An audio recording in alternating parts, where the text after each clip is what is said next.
Embryonic stem cells are the cells of the inner cell mass of a blastocyst which is formed prior to implantation in the newly pregnant woman's uterus.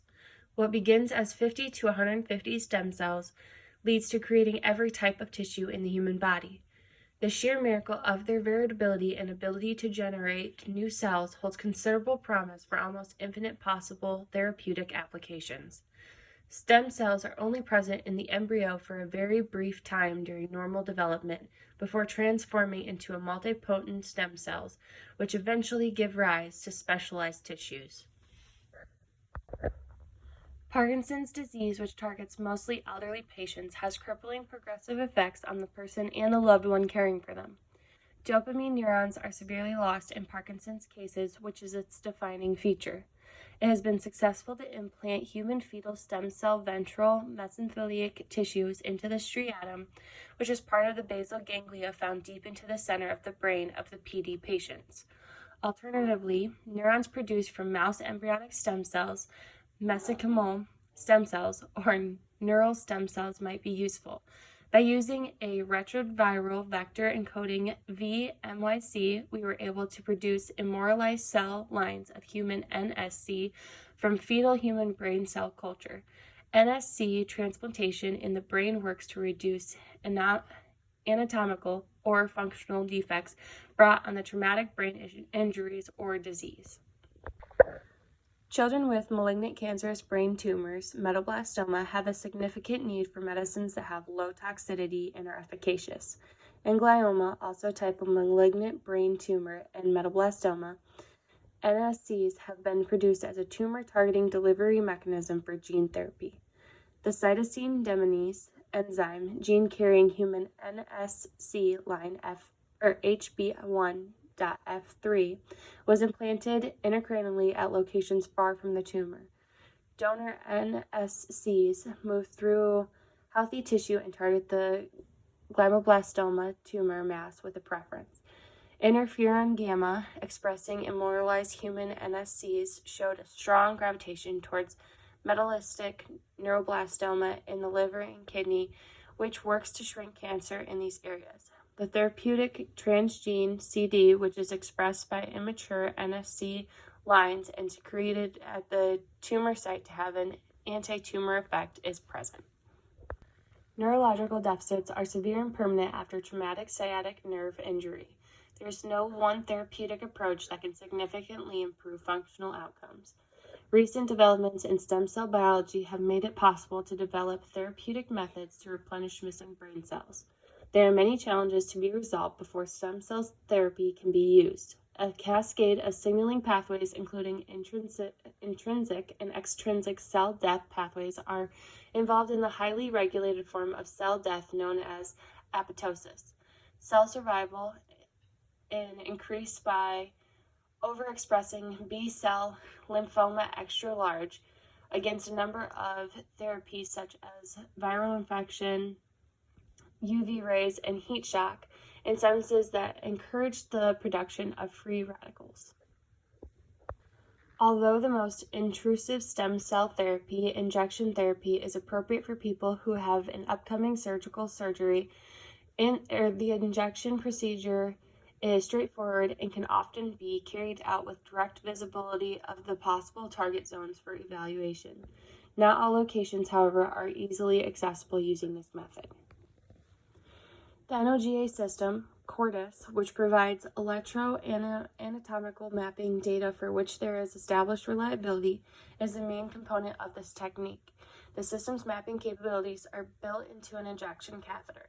This enables the detailed mapping of tissues with various levels of viability and inadequate blood supply problems or ischemic to precisely targeted injection therapy. Although NOGA application in humans has a steep learning curve, it has been used very safely.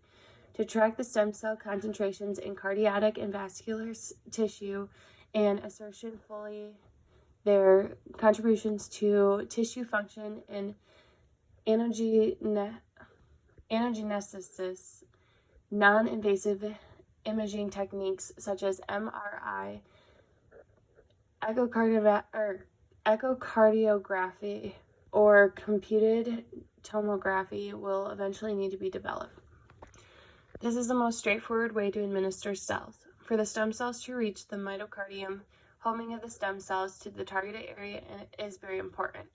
Only a small part of the intravenously injected cells enter the coronary circulation and migrate into the ischemic myocardium because they may become stranded in other organs such as the liver, spleen, lungs, etc. after injection. Other locations in the body, particularly lymph node tissues, also contain homing signals. Dosing will probably be crucial to the success of this strategy. Stem cells share characteristics with cancer cells such as a long lifespan and the capacity to replicate for long periods of time. A key variable concerning the possibility of tumor formation is the potency of stem cells.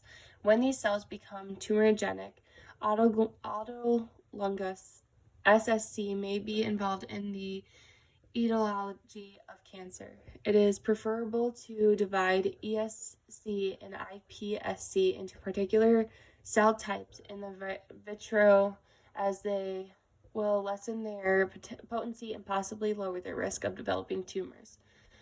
Helicobacter-induced gastric cancer is a mouse model has been linked to bone marrow derived stem cells obtained from the same person. According to reports, mesenchymal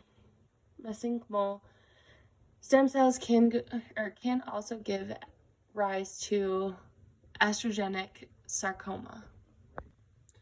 Teratomas is a rare tumor made up of several different types of tissues. These should be ruled out in the risk of assessment for the use of pluripotent stem cells, ESC or iPSC. It is preferable to differentiate ESC, iPSC into the particular cell types in vitro because this will lessen the cell's potency and perhaps lower the likelihood that tumors will grow.